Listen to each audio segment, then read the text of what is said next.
Good morning बच्चों, कैसे हो बेटा। बेटा आज का अपना टॉपिक है युग्मक जनन के दौरान कोशिका विभाजन। कि युग्मक जनन के दौरान जब युग्मक जनन की क्रिया होती है, युग्मक बनते हैं, तो उस समय कौन सा विभाजन होता है। देखो बेटा याद करो, हमने कहाँ से स्टार्ट किया था, लैंगिक जनन की घटनाएं वहाँ से स्टार्ट किया था और हमने ली थी पहले निषेचन पूर्व घटनाएं। और निषेचन पूर्व घटनाएं दो बताई थी, जिसमें एक हमने पढ़ी थी युग्मक जनन, युग्मकों के निर्माण की क्रिया पढ़ी। फिर समयुग्मक पढ़े, इसमें विषम युग्मक पढ़े। फिर जीवों में लैंगिकता पढ़ी, एक लिंगी जीव, द्विलिंगी जीव, इसी तरह एक लिंगी जंतु, एक लिंगी और उभयलिंगी जंतु पढ़े हम। ठीक बेटा, अब उसके बाद जीवों में लैंगिकता हो गई और आज का जो टॉपिक है वो अपना है युग्मक जनन के दौरान कोशिका विभाजन, यानी निषेचन पूर्व की पहली घटना ही चल रही है युग्मक जनन। और युग्मक जनन के दौरान जो है कौन सा विभाजन होता है। देख बेटा, आपने पढ़ा होगा कि युग्मक जो होते हैं, युग्मक हमेशा अगुणित कोशिकाएं होती हैं।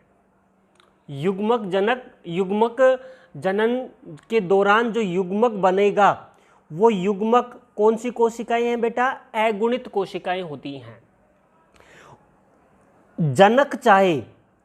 जनक जो है, कोई भी जनक चाहे अगुणित हो या द्विगुणित हो, जनक अगुणित भी हो सकता है, द्विगुणित भी हो सकता है, लेकिन उससे जो युग्मक बनेगा वो युग्मक हमेशा क्या होगा, अगुणित ही होगा। ये याद रखना है बेटा आपको, जनक चाहे अगुणित हो या द्विगुणित हो, उससे बनने वाले युग्मक जो हैं वो हमेशा क्या होते हैं, अगुणित ही होते हैं। ठीक बेटा, याद रहेगा ये। अब आगे देखिए, मोनेरा आपने पढ़ा, ये मोनेरा के बाद आता है शैवाल, शैवाल ब्रायोफाइटा। ये जो पादप होते हैं इनके जनक जो हैं ये अगुणित होते हैं। इनके जनक जो हैं वो क्या होंगे, अगुणित। किनके बेटा, मोनेरा, शैवाल और ब्रायोफाइटा के जनक जो हैं वो अगुणित होते हैं। ठीक है बेटा। अब देखिए, जनक अगुणित है और युग्मक भी हमेशा क्या बनेगा, अगुणित होगा। अब जनक अगुणित है और बनने वाला युग्मक जो है वो भी अगुणित ही बनेगा। अब अगुणित कब बन सकता है, जब इसमें कौन सा विभाजन हो बेटा, समसूत्री विभाजन हो। भाई आपने पढ़ा होगा, समसूत्री विभाजन में बनने वाली जो कोशिकाएं होती हैं उनमें गुणसूत्रों की संख्या जनक कोशिका के क्या होती है, समान होती है। तो मोनेरा, शैवाल, ब्रायोफाइटा जिनके जनक अगुणित हैं, तो उनमें जब युग्मक बनेंगे यानी युग्मक जनन होगा तो कौन सा विभाजन होगा, समसूत्री। समसूत्री क्यों होगा, क्योंकि युग्मक जो हैं ये हमेशा क्या होते हैं, अगुणित हैं। तो अगुणित युग्मक तभी बन सकता है जब कौन सा विभाजन हो, समसूत्री विभाजन हो। ठीक है बेटा। उसके बाद देखिए टेरिडोफाइटा,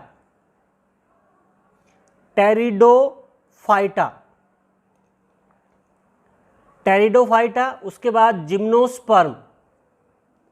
जिम्नोस्पर्म और एंजियोस्पर्म।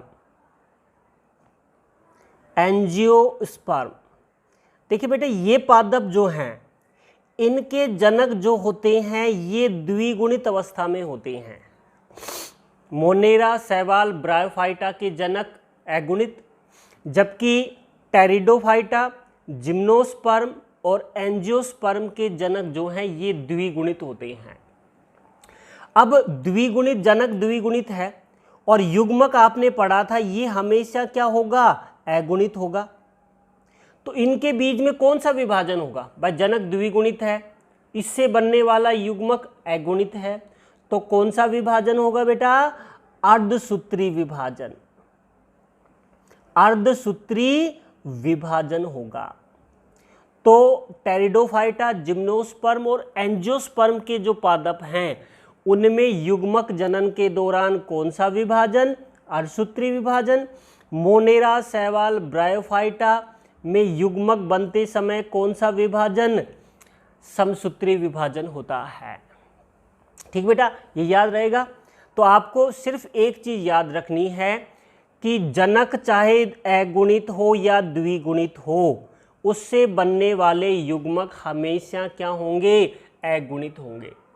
अगर जनक अगुणित है तो युग्मक जनन के दौरान समसूत्री विभाजन, और जनक अगर द्विगुणित है तो युग्मक जनन के दौरान कौन सा विभाजन बेटा? अर्धसूत्री विभाजन होता है। ठीक बेटा, तो ये हो गया युग्मक जनन के दौरान कोशिका विभाजन। ठीक बेटा, अब सबसे पहले हमने निषेचन पूर्व की घटना में ली थी युग्मक जनन, ये पूरा हो गया अपना। अब दूसरा जो भाग लेते हैं निषेचन पूर्व घटना का, वो है युग्मक स्थानांतरण। देखिए बेटा, हम सबसे पहले हमने स्टार्ट की थी निषेचन पूर्व घटनाएं, और निषेचन पूर्व घटनाओं में पहली घटना हमने पढ़ ली थी युग्मक जनन पढ़ लिया। अब दूसरी जो घटना है वो कौन सी है? इसमें युग्मक स्थानांतरण, कि युग्मकों का स्थानांतरण कैसे होता है। अब देखिए बेटा, युग्मक स्थानांतरण वाला जो चरण है इसमें नर व मादा युग्मक जो हैं ये एक दूसरे के निकट आते हैं। एक दूसरे के इस चरण में नर व मादा युग्मक एक दूसरे के निकट आएंगे ताकि उनमें निषेचन की क्रिया हो सके। भाई, नर युग्मक और मादा युग्मक एक दूसरे के निकट आएंगे। निकट क्यों आते हैं? ताकि उनमें क्या हो सके? निषेचन की क्रिया हो सके। इसलिए युग्मक स्थानांतरण में नर युग्मक और मादा युग्मक एक दूसरे के निकट आते हैं इस चरण में। ठीक है बेटा, उसमें देखिए कुछ शैवाल जो हैं, कुछ शैवाल हैं, ठीक है, उनमें नर युग्मक व मादा युग्मक दोनों गतिशील होते हैं। नर युग्मक भी गतिशील होता है और मादा युग्मक भी गतिशील होता है। ठीक है, बाकी जो जीव होते हैं उनमें नर युग्मक तो चल होता है और मादा युग्मक जो होता है ये अचल होता है। भाई, कुछ शैवाल जो हैं उनमें तो नर युग्मक भी गतिशील है और मादा युग्मक भी गतिशील है, जबकि बाकी अन्य जो जीव हैं उनमें केवल नर युग्मक ही अचल है, मादा युग्मक जो है वो क्या होता है? अचल होता है। ठीक है, तो शैवाल में तो नर व मादा युग्मक दोनों गतिशील होंगे और बाकी जीवों में केवल नर युग्मक गतिशील होगा, मादा युग्मक अचल होता है। ठीक है बेटा, आगे देखिए मोनेरा।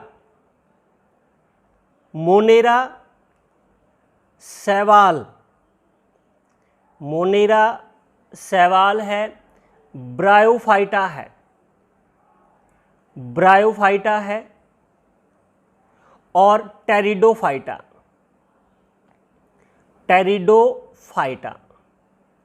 ये पादप, ये जीव हैं कौन कौन से?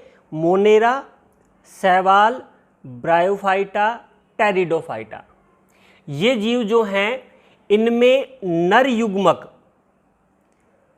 युग्मक जो है ये जल के माध्यम से, किसके माध्यम से? जल के माध्यम से मादा युग्मक के पास पहुंचता है। कहाँ पहुंचता है बेटा? मादा युग्मक के पास पहुंचता है। यानी माध्यम कौन सा हो गया? इसमें जल माध्यम होता है। तो जल माध्यम के द्वारा नर युग्मक जो है गति करता हुआ मादा युग्मक के पास पहुंचता है। अतः इन जीवों में युग्मक स्थानांतरण के लिए जल जो है ये माध्यम की तरह कार्य करता है। यानी युग्मक स्थानांतरण इन जीवों में किसके द्वारा होगा बेटा? जल के द्वारा होगा, क्योंकि नर युग्मक जल के द्वारा ही गति करता हुआ कहाँ पहुंचता है? मादा युग्मक के पास पहुंचता है। ठीक है बेटा। उसके अलावा उच्च श्रेणी के जो जीव होते हैं, उच्च श्रेणी के जो जीव होते हैं, जैसे जिम्नोस्पर्म की हम बात करें, जिम्नोस्पर्म है, वह एंजियोस्पर्म है। ये बेटा आपने 11वीं में पढ़े हैं। जिम्नोस्पर्म और एंजियोस्पर्म जो हैं उनमें युग्मक स्थानांतरण के लिए एक विशेष विधि पाई जाती है जिसे परागण कहा जाता है। जिसे क्या कहते हैं बेटा? परागण। उच्च श्रेणी के पादप जैसे जिम्नोस्पर्म है, एंजियोस्पर्म है, उनमें युग्मक स्थानांतरण के लिए एक विशेष तकनीक या विधि होती है जिसे क्या कहा जाता है बेटा? परागण कहा जाता है। ठीक बेटा। तो एक बार बेटा इसको थोड़ा सा ध्यान देना। सबसे पहले हमने पढ़ा था युग्मक जनन। ठीक बेटा। युग्मकों का निर्माण कैसे होता है, ये निषेचन पूर्व घटना थी। उसके बाद दूसरी जो घटना थी युग्मक स्थानांतरण, कि नर व मादा युग्मक एक दूसरे के निकट आएंगे ताकि उनमें निषेचन की क्रिया हो सके। ठीक है। शैवालों में कुछ नर व मादा युग्मक गतिशील हैं, जबकि बाकी में केवल नर युग्मक चल है, मादा युग्मक अचल होता है। मोनेरा, शैवाल, ब्रायोफाइटा, टेरिडोफाइटा में नर युग्मक जल के द्वारा गति करता हुआ मादा युग्मक के पास पहुंचता है। ठीक है। तो यानी इन जीवों में युग्मक स्थानांतरण किसके द्वारा होता है? जल के द्वारा होता है। और उच्च श्रेणी के जो पादप होते हैं उनमें युग्मक स्थानांतरण के लिए एक विशेष तकनीक या विधि पाई जाती है जिसे क्या बोला जाता है बेटा? परागण कहा जाता है। पढ़ा भी होगा ये। अब हम परागण के बारे में पढ़ेंगे कि परागण क्या होता है। ठीक है बेटा। तो अगला अपना जो टॉपिक है वो है परागण। परागण। अब देखिए बेटा, परागण की क्रिया, पोलिनेशन क्या है, परागण क्या है। देखिए बेटा, आपने 11वीं में एक प्रारूपी पुष्प जो है उसका डायग्राम पढ़ा था। देखिए ये है एक प्रारूपी पुष्प, और ये प्रारूपी पुष्प का जो ये भाग है, ये जो बना रहे हैं, ये उसका जायांग होता है, मादा जनन अंग। ठीक है बेटा। और ये होते हैं इसके पुंकेसर। पुंकेसर होते हैं जो नर जनन अंग होते हैं। ये होते हैं इसके दल, और ये होते हैं बाह्य दल। दल और बाह्य दल, ये एक प्रारूपी पुष्प होता है। ठीक है बेटा। अब परागण की क्रिया किसे कहोगे? देखिए बेटा, ये पुंकेसर है, और पुंकेसर का ये वाला जो भाग है ये क्या कहलाता है? परागकोश कहलाता है। क्या कहलाता है बेटा? परागकोश। और परागकोश में बनते हैं परागकण। क्या बनेंगे बेटा? परागकण। तो परागण किसे कहेंगे? कि परागकणों का परागकोश से मुक्त होकर पुष्प की वृत्तिकाग्र पर पहुंचना। परागकणों का परागकोश से मुक्त होकर पुष्प की वृत्तिकाग्र पर पहुंचना क्या कहलाता है? परागण कहलाता है। समझ में आया बेटा ये बात? तो परागण किसे कहोगे बेटा आप? कि परागकण जो हैं ये किससे मुक्त होंगे? परागकोश से। और मुक्त होकर कहाँ पहुंचेंगे? पुष्प की वृत्तिकाग्र पर। ये वाला ऊपर वाला भाग वृत्तिकाग्र कहलाता है। तो इस पर पहुंचने की जो क्रिया है वो क्या कहलाती है? परागण कहलाती है। ठीक है बेटा। अब देखिए, परागण जो है ये दो प्रकार का होता है। दो प्रकार का परागण पाया जाता है। पढ़ा भी होगा बेटा आपने ये, जिसमें पहला जो प्रकार है वो आता है स्वपरागण। स्वपरागण, देख बेटा स्वपरागण किसे कहोगे कि पराग कणों का पराग कोश से मुक्त होकर, पराग कणों का पराग कोश से मुक्त होकर उसी पुष्प की वर्तिकाग्र पर पहुंचना या उसी पौधे के दूसरे पुष्प की वर्तिकाग्र पर पहुंचना। भाई स्वपरागण किसे कहोगे कि जो पराग कण हैं ये पराग कोश से मुक्त होंगे और मुक्त होकर या तो उसी पुष्प की वर्तिकाग्र पर जाएंगे, उसी पुष्प की, या उसी पादप के दूसरे पुष्प की वर्तिकाग्र पर पहुंचते हैं। स्वपरागण में पराग कण जो हैं ये पराग कोश से मुक्त होकर उसी पुष्प की वर्तिकाग्र पर जाएंगे या उसी पौधे के दूसरे पुष्प की वर्तिकाग्र पर पहुंचते हैं। तो वो क्रिया जो है वो स्वपरागण कहलाती है। कहने का मतलब ये हुआ कि स्वपरागण में परागण की जो क्रिया है वो एक ही पौधे जो है उसके पुष्पों के मध्य होती है। एक ही पौधे के पुष्पों के मध्य अगर परागण होता है, एक ही पौधा है चाहे उसके कितने भी पुष्प हो उसके बीच परागण होगा तो वो क्या कहलाएगा बेटा, स्वपरागण कहलाएगा। ठीक बेटा, अब परागण का दूसरा प्रकार पढ़ते हैं। दूसरा प्रकार जो है वो है परपरागण।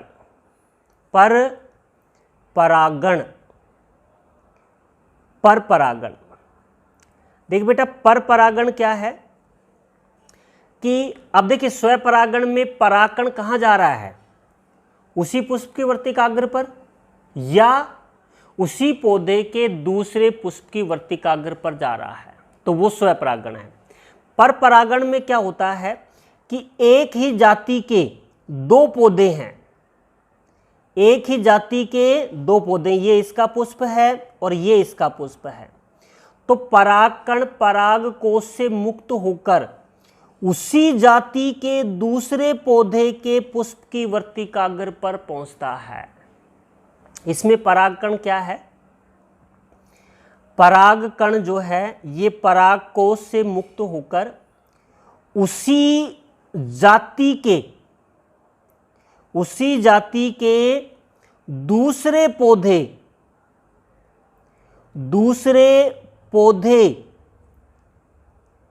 के पुष्प की वर्तिकाग्र पर पहुंचता है।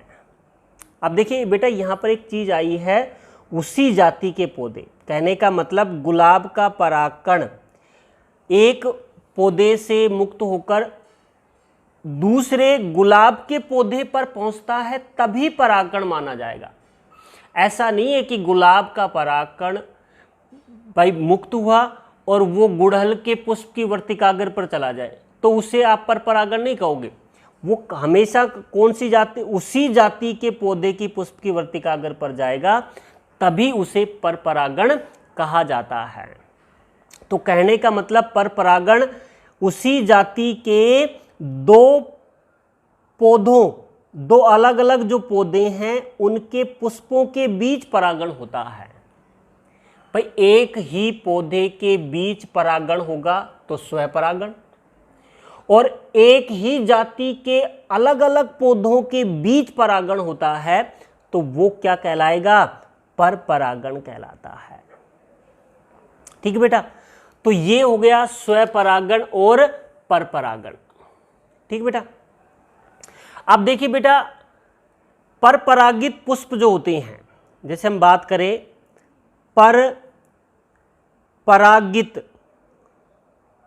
परपरागित जो पुष्प होते हैं, परपरागित जो पुष्प होते हैं उसमें नर युग्मक यानी परागकण जो हैं ये हजारों की संख्या में बनते हैं। भाई परपरागित, स्वपरागित नहीं, परपरागित पुष्प में जो नर युग्मक यानी परागकण जो है ये हजारों की संख्या में बनते हैं। क्यों बनते हैं? क्योंकि नर युग्मक जो है ये दिशाहीन होता है। नर युग्मक कैसा होता है? दिशाहीन है, उसकी कोई दिशा नहीं है। साथ में जो नर युग्मक है वो माध्यम पर आधारित होता है। भाई एक पौधे से दूसरे पौधे पर जाएगा तो उसको किसकी आवश्यकता होगी? माध्यम की आवश्यकता होगी। भाई जैसे वायु के द्वारा जा रहा है, जल के द्वारा जा रहा है, कीट के द्वारा जा रहा है, तो वो माध्यम पर आधारित है। और कैसा है? दिशाहीन है। और दिशाहीन है, माध्यम पर आधारित है, अतः निषेचन की संभावना को बढ़ाने के लिए, निषेचन की संभावना को बढ़ाने के लिए नर युग्मक हजारों की संख्या में होते हैं ताकि निषेचन की संभावना को बढ़ाया जा सके। ठीक है बेटा, तो ये है परपरागित पुष्प के बारे में कि जो नर युग्मक यानी परागकण हैं वो हजारों की संख्या में बनेंगे। क्यों? ताकि निषेचन की संभावना को बढ़ाया जा सके। किस लिए? क्योंकि नर युग्मक दिशाहीन है और किस पर आधारित है? माध्यम पर आधारित है। अतः जो परपरागित पुष्प में जो परागकण बनेंगे वो हजारों की संख्या में बनते हैं। ठीक बेटा, अब निषेचन पूर्व की दो घटनाएं हमने पढ़ ली पूरी। एक तो युग्मक जनन पढ़ लिया हमने और एक क्या पढ़ लिया? युग्मक स्थानांतरण पढ़ लिया। ठीक बेटा, अब जो अगला टॉपिक है वो है लैंगिक जनन जो है उसकी दूसरी घटना। और दूसरी जो घटना है वो है निषेचन। दूसरी घटना कौन सी है बेटा? निषेचन, फर्टिलाइजेशन। पहली घटना थी लैंगिक जनन की निषेचन पूर्व घटना, और दूसरी घटना कौन सी है बेटा? निषेचन। अब देखिए बेटा निषेचन क्या है। निषेचन में क्या है कि नर व मादा युग्मक जो हैं उनके संलयन की क्रिया, नर व मादा युग्मकों के संलयन की क्रिया जो है वो निषेचन कहलाती है। और निषेचन के दौरान द्विगुणित युग्मनज यानी जाइगोट जो है उसका निर्माण होता है। क्या बनता है बेटा? युग्मनज। क्यों? क्योंकि नर युग्मक आपने पढ़ा युग्मक अगुणित होते हैं, मादा युग्मक भी क्या है? अगुणित। तो दोनों का जब संयोजन होगा, संलयन होगा, तो क्या बनेगा? द्विगुणित युग्मनज का निर्माण होता है। ठीक है बेटा, तो निषेचन किसे कहोगे भाई? नर व मादा युग्मकों के संलयन की क्रिया क्या कहलाती है बेटा? निषेचन कहलाती है। ठीक बेटा, निषेचन से निर्मित जो युग्मनज है, युग्मनज जो होता है, निषेचन से जो युग्मनज बनता है, इस युग्मनज में अब समसूत्री विभाजन होते हैं। युग्मनज में कौन से विभाजन होंगे बेटा? समसूत्री विभाजन होते हैं। और समसूत्री विभाजन होने से अब नवीन जीव जो है उसका निर्माण होता है।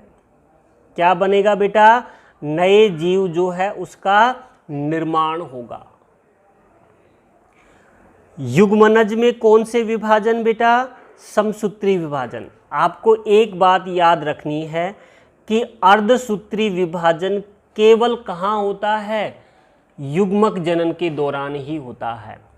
बाकी जो भी जनन होता है, वो जो भी विभाजन होता है, वो विभाजन हमेशा कौन सा होगा? समसूत्री विभाजन होगा। देखिए बेटा, नर युग्मक अगुणित है, मादा युग्मक अगुणित है, दोनों का संयोजन हुआ, द्विगुणित युग्मनज बना। अब इस द्विगुणित युग्मनज में कौन से विभाजन? समसूत्री विभाजन होंगे।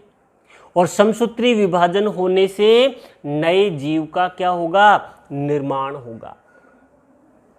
ठीक बेटा, तो ये निषेचन है। निषेचन की आगे घटनाएं और भी आगे पढ़ेंगे निषेचन को, तो पहले निषेचन को इतना ही करते हैं।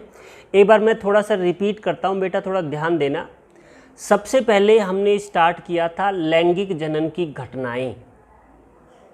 क्या था? लैंगिक जनन की घटनाओं को हमने 3 भागों में बांटा था, जिसमें हमने पहला भाग लिया निषेचन पूर्व घटनाएं, और निषेचन पूर्व घटनाओं में हमने 2 घटनाएं पढ़ी। एक तो युग्मक जनन यानी युग्मकों के निर्माण की क्रिया, दूसरा पढ़ा हमने युग्मक स्थानांतरण कि युग्मक का स्थानांतरण कैसे होता है। ठीक है, अब निषेचन पूर्व घटनाएं पूरी होगी, केवल 2 ही घटनाएं थी, युग्मक जनन और युग्मक स्थानांतरण। अब दूसरी घटना कौन सी है लैंगिक जनन की? वो है निषेचन, जिसमें नर व मादा युग्मकों का संलयन होगा, द्विगुणित युग्मनज होगा। युग्मनज में समसूत्री विभाजन होने से नए जीव का निर्माण होगा। ठीक है बेटा, तो आज के लिए इतना ही। Thank you.